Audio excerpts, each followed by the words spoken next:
Olá, são praticamente 3 da manhã e eu proponho gravar um vídeo sobre que tema? Isso também eu gostava de saber. Mas enfim, apetece-me gravar um vídeo e tenho que gravar um vídeo. Hoje vai ser diferente. Olá, cá estamos para mais um Conversas ao Acaso.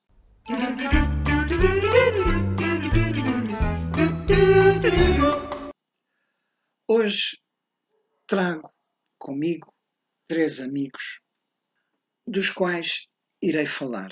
3 amigos inseparáveis que me acompanham sempre para onde quer que eu vá.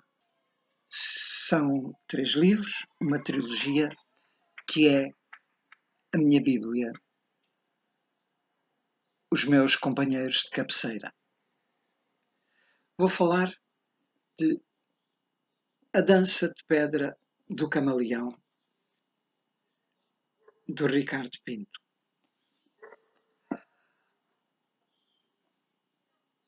O primeiro do volume é Os Escolhidos. É um volume que retrata uma sociedade, como diz aqui, uma sociedade complexamente hierarquizada, onde decorre a ação, num mundo que se situa há milhares de anos no tempo. Eu posso dizer que é tão antiga que ainda havia dinossauros.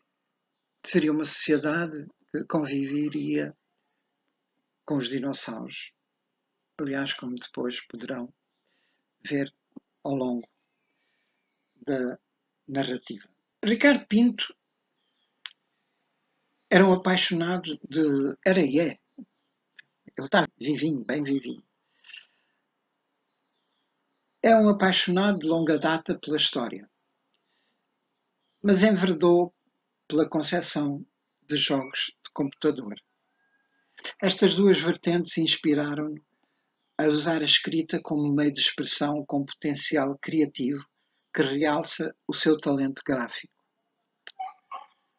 Graças a uma inusitada capacidade para fascinar, Ricardo Pinto prende-nos quase hipnoticamente à leitura, descrevendo com infalível minúcia os ambientes, as paisagens e a sociedade complexamente hierarquizada, como já falamos. Era uma sociedade que compunha um vasto império,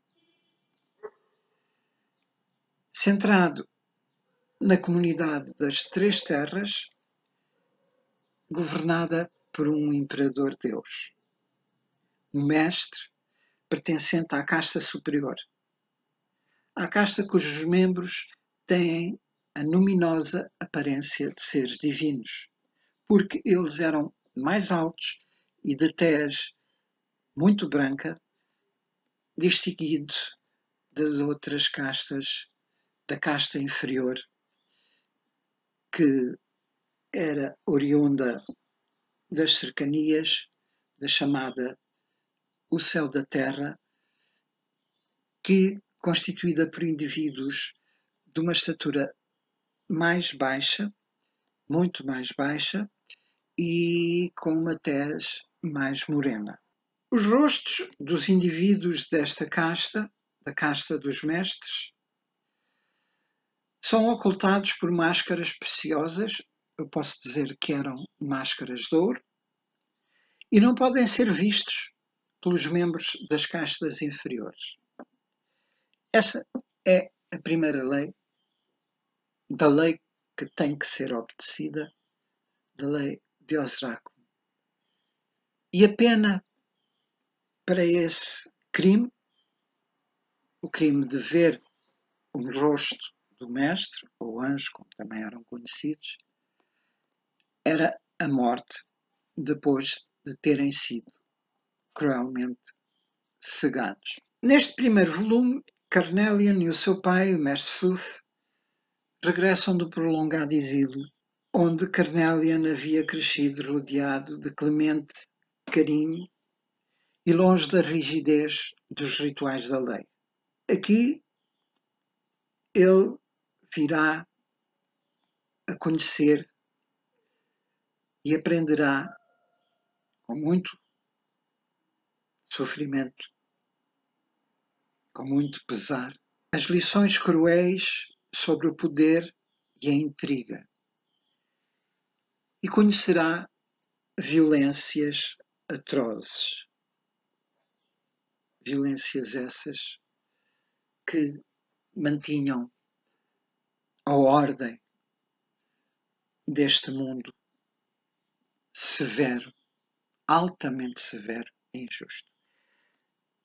Este livro, Os Escolhidos, a primeira parte da trilogia da Dança de Pedra do Camaleão, não é mais que uma metáfora da nossa sociedade cruel, injusta, gananciosa.